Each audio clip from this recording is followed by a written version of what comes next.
हरिः ओम् श्रीगुरुभ्यो नमः. These slokas are recorded by separating the stanza word by word for easy learning.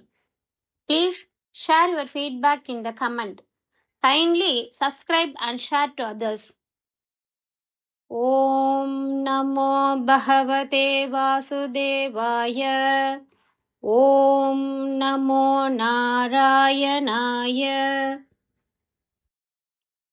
Dashakam 90 of the Narayaniyam, titled Establishment of the Greatness of Vishnu, primarily narrates episodes that affirm Lord Vishnu's supremacy over other deities in the Hindu pantheon, especially in comparison to Brahma and Shiva. Key narratives in Dashakam 90 are: 1. Vrikashura's story. The Asura Vrikashura, misled by sage Narada, chooses to worship Shiva for a boon. Shiva, pleased quickly by penance, grants Vrikashura a dangerous boon, that anyone whose head he touches will die. Vrikashura then tries to test the boon on Shiva himself.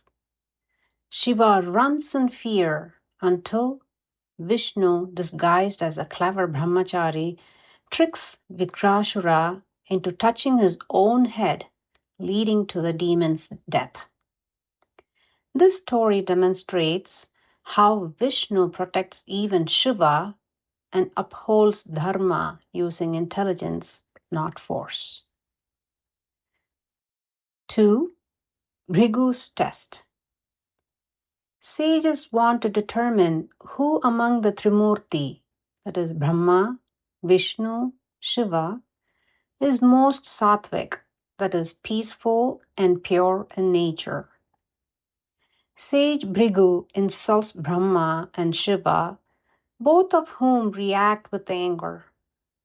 When Bhrigu kicks Vishnu on the chest, Vishnu calmly apologizes, showcasing supreme humility and grace. This incident confirms Vishnu's superior sattvic nature and establishes him as the supreme deity. 3. Conclusion. The sages conclude Vishnu to be the most sattvic and supreme, worthy of undivided devotion. The poet praises Vishnu as the unchanging, blissful, and pure consciousness, the true refuge of all beings. It ends with a personal prayer for relief from suffering and deepened devotion to Lord Guruvayurappan, who is Krishna and Vishnu. Spiritual significance. It underscores the idea that true divinity lies in compassion, patience, and wisdom, qualities embodied by Vishnu. Teaches that intellect and devotion are greater than mere power or pride. Affirms that Vishnu is the refuge even of other gods, showing his all-encompassing greatness. Reinforces the Vaishnava philosophy that surrender to Vishnu leads to liberation, that is moksha.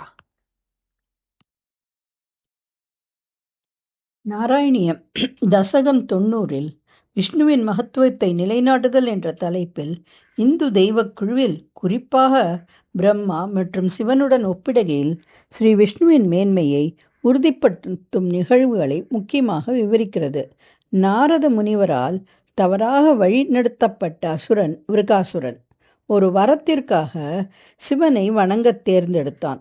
தவத்தால் விரைவாக மகிழ்ந்த சிவன் விருகாசுரனுக்கு ஒரு ஆபத்தான வரத்தை அருளினார். யாருடைய தலையை அவன் தொடுகிறானோ அவன் இறந்து விடுவான் என்பதே அந்த வரம். விருகாசுரன் பின்னர் அந்த வரத்தை சிவன் மீதே சோதிக்க முயன்றான். சிவன் பயந்து ஓடினார். அப்போது விஷ்ணு ஒரு புத்திசாலி பிரம்மச்சாரியாக வேடமிட்டு விருகாசுரனை தன் தலையை தொடும்படி தந்திரமாக ஏமாற்றினார். இது அசுரனின் மரணத்திற்கு வழிவகுத்தது. இந்த கதை விஷ்ணு எப்படி சிவனை கூட பாதுகாக்கிறார் என்பதையும், சக்தியால் அல்லாமல் புத்திசாலித்தனத்தால் தர்மத்தை காப்பாற்றுகிறார் என்பதையும் காட்டுகிறது. பிருகுவின் சோதனை. திரிமூர்த்திகளில் பிரம்மா, விஷ்ணு, சிவன் யார் மிகவும் சாத்வீகமானவர், அமைதியான மற்றும் தூய இயல்புடையவர் என்பதை கண்டறிய முனிவர்கள் விரும்புகிறார்கள். பிருகு முனிவர் பிரம்மா மற்றும் சிவனை அவமதிக்கிறார். அவர்கள் இருவரும் கோபத்துடன் பதிலளிக்கிறார்கள். பிறகு பிருகு விஷ்ணுவின் மார்பில் காலால் உதைக்கும்போது விஷ்ணு அமைதியாக மன்னிப்பு கேட்டு உன்னதமான பணிவையும் கருணையும் வெளிப்படுத்துகிறார். இந்த நிகழ்வு விஷ்ணுவின் உயர்ந்த சாத்வீக இயல்பை உறுதிப்படுத்துகிறது மற்றும் அவரை பரம்பொருளாக நிலைநிறுத்துகிறது. முனிவர்கள் விஷ்ணுவே மிகவும் சாத்வீகமானவர் என்றும் பரம்பொருள் என்றும் பிரிக்கப்படாத பக்திக்கு தகுதியானவர் என்றும் முடிவுக்கு வருகிறார்கள். நாராயண பட்டத்திரி விஷ்ணுவை மாற்றமற்றவர், ஆனந்தமயமானவர், தூய உணர்வுடையவர், அனைத்து உயிரினங்களுக்கும் உண்மையான புகலிடம் என்று போற்றுகிறார். இது துன்பங்களிலிருந்து விடுதலைக்காகவும் குருவாயூரப்பன், கிருஷ்ணர், விஷ்ணு ஆகிய இவர்கள் மீது ஆழ்ந்த பக்தி வேண்டியும் ஒரு தனிப்பட்ட பிரார்த்தனையுடன் முடிவடைகிறது. ஆன்மீக முக்கியத்துவம். உண்மையான தெய்வீகம் கருணை, பொறுமை மற்றும் ஞானம் இவற்றால் வெளிப்படுத்தப்படும் குணங்கள் ஆகியவற்றில் உள்ளது என்பதை இது அடிகோடிட்டு காட்டுகிறது. அறிவு மற்றும் பக்தி வெறும் சக்தி அல்லது அகங்காரத்தை விட உயர்ந்தவை என்று போதிக்கிறது. மற்ற கடவுள்களுக்கும் விஷ்ணுவே புகலிடம் என்பதை உறுதிப்படுத்துகிறது. அவரது அனைத்தையும் உள்ளடக்கிய மகத்துவத்தை காட்டுகிறது. விஷ்ணுவிடம் சரணடைவது முக்திக்கு, அதாவது மோட்சத்திற்கு வழிவகுக்கிறது என்று வைணவ தத்துவத்தை ഇത് വലുപ്പെടുത്തുகிறது. വിഷ്ണുവിന്റെ മഹത്വം എന്ന തലക്കെട്ടിലുള്ള നാരായണീയത്തിലെ 90-ാം ദശകം പ്രധാനമായും ഹിന്ദു ദേവതകളിലെ മറ്റു ദേവതകളെക്കാൾ, പ്രത്യേകിച്ച് ബ്രഹ്മാവിനെയും ശിവനെയും അപേക്ഷിച്ച് ഭഗവാൻ വിഷ്ണുവിന്റെ ആധിപത്യത്തെ സ്ഥിരീകരിക്കുന്ന അധ്യായങ്ങളെയാണ് വിവരിക്കുന്നത്. വൃകാസുരന്റെ കഥ.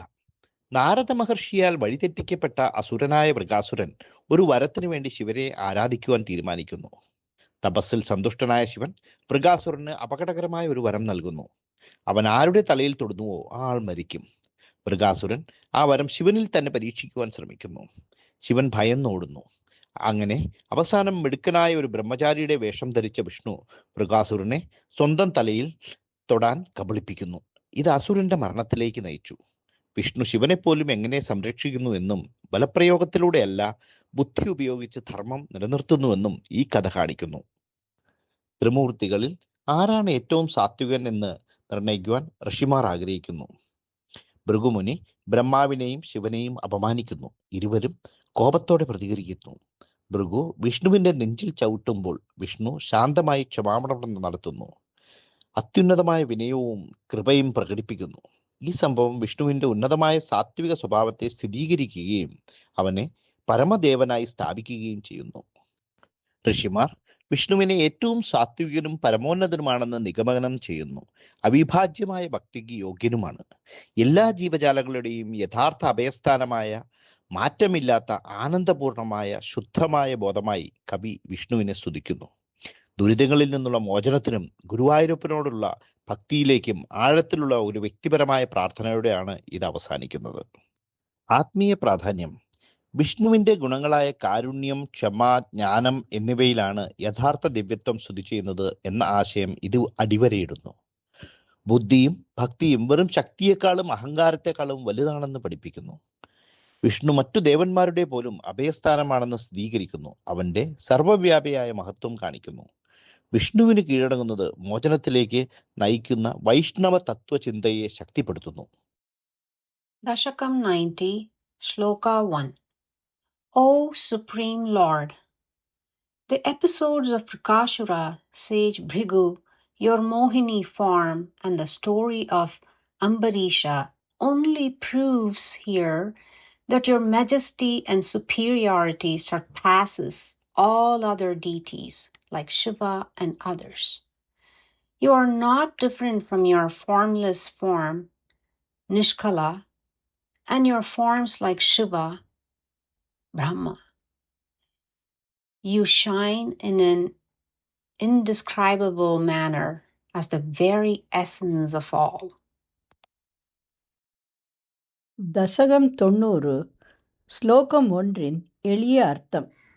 கர்மங்கள் அனைத்தையும் கடந்திருக்கும் பரம்பொருளே, விருகாசுரன் கதை, பிருகுமுனிவரின் கதை, மோகினி அவதாரம் மற்றும் அம்பரீஷன் வரலாறு ஆகிய அத்தியாயங்கள் இங்கே உனது மாட்சிமையையும் மேன்மையும் சிவன் போன்ற மற்ற எல்லா தெய்வங்களையும் விட உயர்ந்தது என்பதை நிரூபிக்கிறது.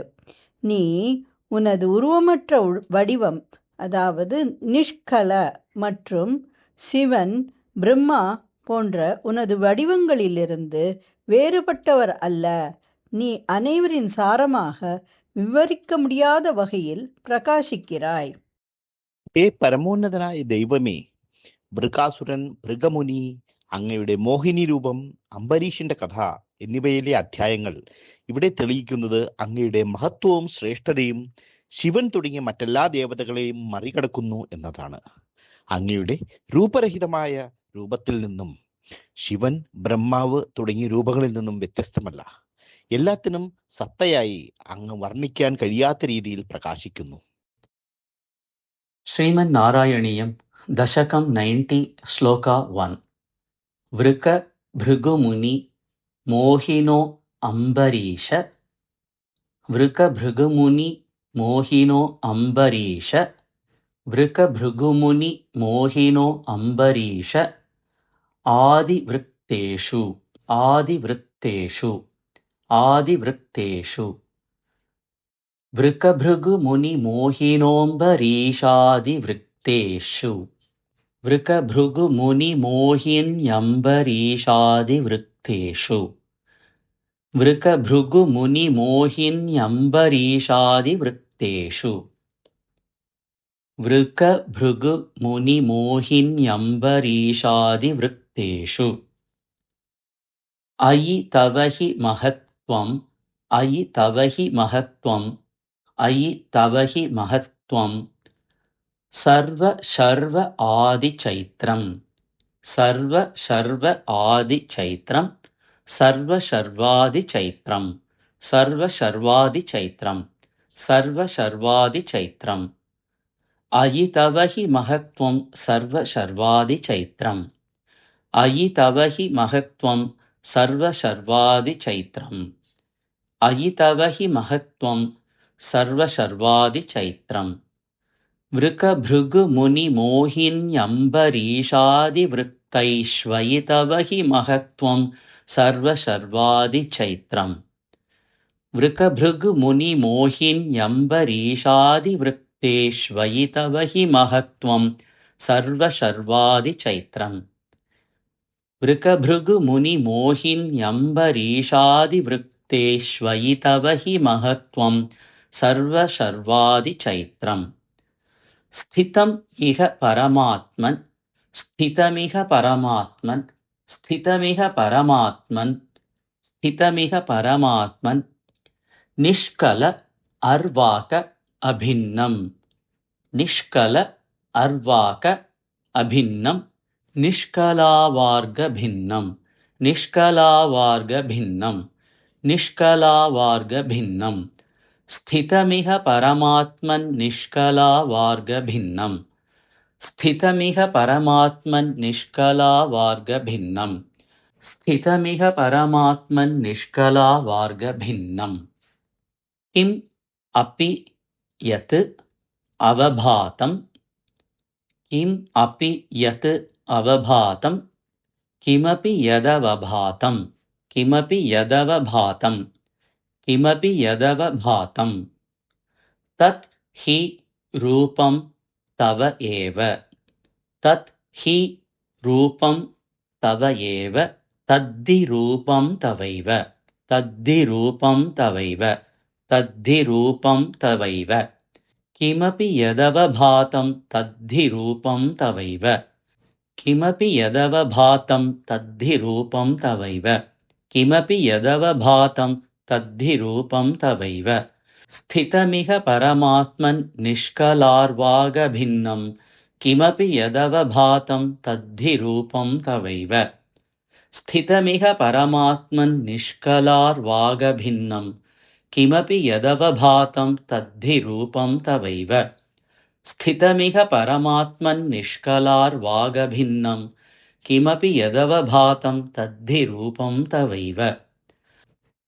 वृकभुरुमुनिमोहिन्यम्बरीषादिवृत्तेष्वयि तव हि महत्त्वं सर्वशर्वादिजैत्रम्। स्थितमिह परमात्मन् निष्कलार्वागभिन्नं किमपि यदवभातं तद्धि रूपं तवैव।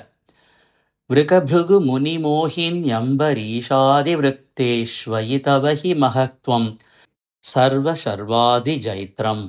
स्थितमिह परमात्मन् निष्कलार्वागभिन्नं किमपि यदवभातं तद्धि रूपं तवैव। वृकभृगुमुनिमोहिन्यम्बरीषादिवृत्तेष्वयि तव हि महत्त्वं सर्वशर्वादिजैत्रम्। स्थितमिह परमात्मन् निष्कलार्वागभिन्नं किमपि यदवभातं तद्धि रूपं तवैव। वृकभृगुमुनिमोहिन्यम्बरीषादिवृत्तेष्वयि तव हि महत्त्वं सर्वशर्वादिजैत्रम्।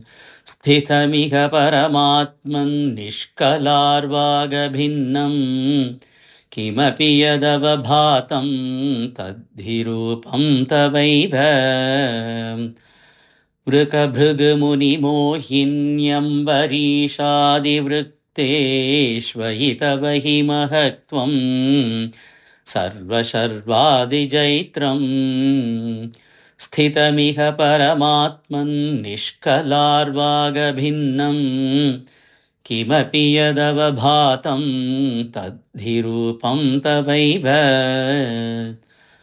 वृकभृगुमुनिमोहिन्यम्बरीषादिवृत्तेष्वयि तव हि महत्त्वं सर्वशर्वादिजैत्रम्।